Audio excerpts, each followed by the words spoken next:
Jai Hind aspirants, Sarubi Thakur, welcome you to SSB Crack Exams channel and here with the new topic. So आप सब जानते हैं बांग्लादेश का जो government है या पर्टिकुलरली वहाँ पे जो स्थिति है वो काफ़ी ज़्यादा खराब चल रही है एंड अभी रिसेंटली एक जो मॉन्क है उनको भी अरेस्ट किया गया ढाका एयरपोर्ट से।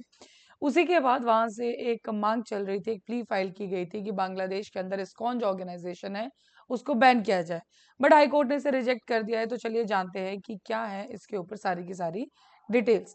तो yes, Bangladesh high court has refused to pass a suo motu order to ban the International Society for Krishna Consciousness in the country, और यहाँ बात हो रही है इस्कॉन की।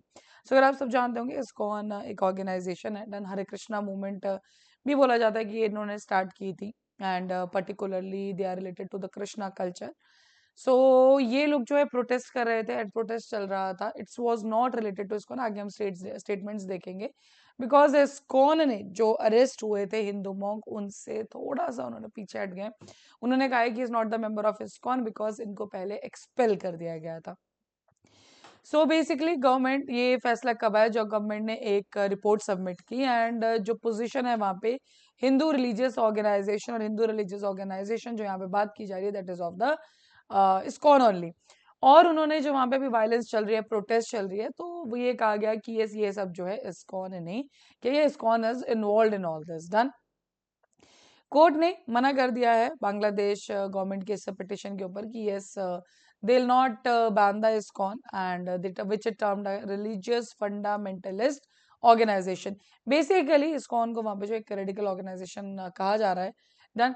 तो जिसकी वजह से बिकॉज उनका कहना है कि नेशन वाइड वायलेंस क्यों हुआ था, जब एक इस्कॉन के मॉन्क, लेकिन इस्कॉन ने कहा है कि उनको एक्सपेल पहले ही कर दिया गया था, चिन्मय कृष्णदास ब्रह्मचारी, इनको अरेस्ट किया गया ढाका एयरपोर्ट के अंदर। सो बेसिकली जो वायलेंस देखा गया, जो प्रोटेस्ट देखा गया, उसके अंदर आप ये कह सकते हो जो सबसे लीड चेहरा हमने देखा दैट इज वायदा, ये वहां का जो गवर्नमेंट का कहना है। डन। सो जो चिन्मय दास है उनके ऊपर जो चार्जेस लगे, पहला charge that is of the sedition case, कि उन्होंने डिसरिस्पेक्ट किया है बांग्लादेश के नेशनल फ्लैग को जब प्रोटेस्ट के दौरान। हियरिंग जब हियरिंग चल रही थी उस time additional attorney general Anik Arekh और deputy attorney general Mohammad Asad Uddin जो है, उन्होंने कोर्ट को बताया कि 3 सेपरेट केसेस है जो फाइल किए गए हैं।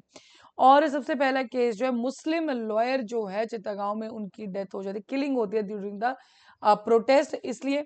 दूसरा, 33 लोग जो है उनको अरेस्ट किया गया है, किसमें ये जो वायलेंस अकर हुई है।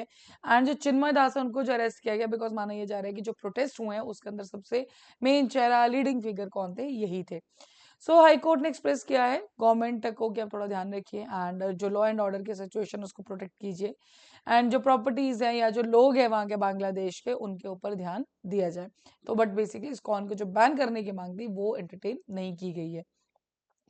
जातीयतावादी अजनबी फोरम जो कि प्रोटेस्ट कर रहा था किसके अगेंस्ट, जो लॉयर की एक किलिंग हुई है, उन्होंने भी डिमांड की थी कि इस कॉन को बैन किया जाए। डन। ऑर्गेनाइजेशन जो एसोसिएटेड है खलीदा जिया बांग्लादेश नेशनल पार्टी के साथ, इसके बात कर रहे हैं हम, this particular forum only. Leaders of anti discrimination student movement, ये वो स्टूडेंट मूवमेंट का जो ऑर्गेनाइजेशन है, जब नॉर्मली हसीना को, शेख हसीना जो आप जानते हैं कि बांग्लादेश से उनको जाना पड़ा था। डन। तो उस पर्टिकुलर टाइम पे जो प्रोटेस्ट था या जो सब चीजें हुई थी, जो चाहते थे कि शेख हसीना को देश छोड़े, डन, उन सब चीजों या अपनी पावर को छोड़े, गवर्नमेंट छोड़े, तो यस ये वही ऑर्गेनाइजेशन है। इन्होंने भी मांग की है कि यस इस्कॉन को बैन किया जाना चाहिए। रिपोर्ट्स में जो अब सामने आया कि इस्कॉन बांग्लादेश है वो उन्होंने जरूर दूरी बना ली है चिन्मय कृष्णदास है, एंड उन्होंने कहा है कि अगर कोई एक्सपेल्ड मेंबर और इस तरह की कोई स्टेटमेंट देते हैं तो ये ऑर्गेनाइजेशन जो है वर्ड, उनके वर्ड्स और एक्शंस के लिए रिस्पॉन्सिबल नहीं है। देन जो वहाँ के इस्कॉन बांग्लादेश के जनरल सेक्रेटरी है चारू चंद्रदास जी ब्रह्मचारी, उनका कहना है कि जो हमारी ऑर्गेनाइजेशन है वो कभी भी कम्युनल या कन्फ्लिक्ट ड्रिवन एक्टिविटीज के साथ बिल्कुल भी इन्वॉल्व नहीं है। जी बिल्कुल, उनका कहना यह था कि हम चाहते हैं कि जो हिंदूज हैं वो सेफ रहे, बट ये जो चिन्मय दास वाला केस है इसमें इसके लिए जो ऑर्गेनाइजेशन है वो रिस्पॉन्सिबल नहीं है, क्योंकि चिन्मय जो है वो पहले ही एक्सपेल कर दिए गए हैं ऑर्गेनाइजेशन से बिकॉज उन्होंने कुछ रूल्स वायलेट किए गए हैं। डन। एंड इसीलिए उन्होंने अपनी जो ऑर्गेनाइजेशन है उसका मेंबर उन्होंने नहीं बोला, हालांकि उन्होंने उनको कहा है कि जो चिन्मय दास है he is the spokesperson of Bangladesh सन मिले तो संताननी संतानी जोगरन जोधन। तो उनका कहना है कि इसके वो स्पोक्स पर्सन जरूर है, लेकिन इस्कॉन के साथ इनका लिंक नहीं है। एंड ये जो पर्टिकुलर ऑर्गेनाइजेशन जिसकी हम बात कर रहे हैं सनातनी, उस पे तो वो है कि नई अम्ब्रेला ऑर्गेनाइजेशन बनाई गया है जो बांग्लादेशी हिंदूज के राइट्स के लिए लड़ रही है। सो इन एंड देखिए, इंडियन गवर्नमेंट का भी एक रिएक्शन आना लाजमी था, तो उसके अंदर जरूर इंडियन गवर्नमेंट ने कंसर्न्स रेज किए हैं कि जो शेख हसीना है, करेक्ट, तो जब एक्सपायर्ड हो उसके ऊपर भी, एंड हिंदूज जो हैं हमारे, उनकी सेफ्टी के ऊपर, जो माइनॉरिटी ग्रुप्स है उनका भी ध्यान दिया जाए। So this was the whole case, but yes finally इसको उनको बैन नहीं किया गया है। Now on your screen we do have the SSB interview के कोर्सेज, हर महीने बैचेस बैठते हम ज्वाइन कर सकते हैं। साथ ही हम courses for NDA CDS AFCAT, you can enrol in this courses. और जब भी आप एनरोल करो उस टाइम पे discount code that is the warrior 10 आप यूज करना ना भूलें।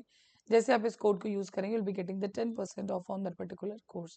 So that's all for the day. Thank you so much for watching this video lecture. जय हिंद, जय भारत। अगर आप एक डिफेंस एस्पिरेंट हैं और SSB interview, NDA, CDS, AFCAT जैसे एग्जाम्स के लिए प्रिपेयर कर रहे हैं, तो आप एसएसबी क्रैक एग्जाम्स के कोर्स को चेक करना ना भूलें। आप हमारी लर्निंग एप्लीकेशन को गूगल प्ले स्टोर से भी डाउनलोड कर सकते हैं।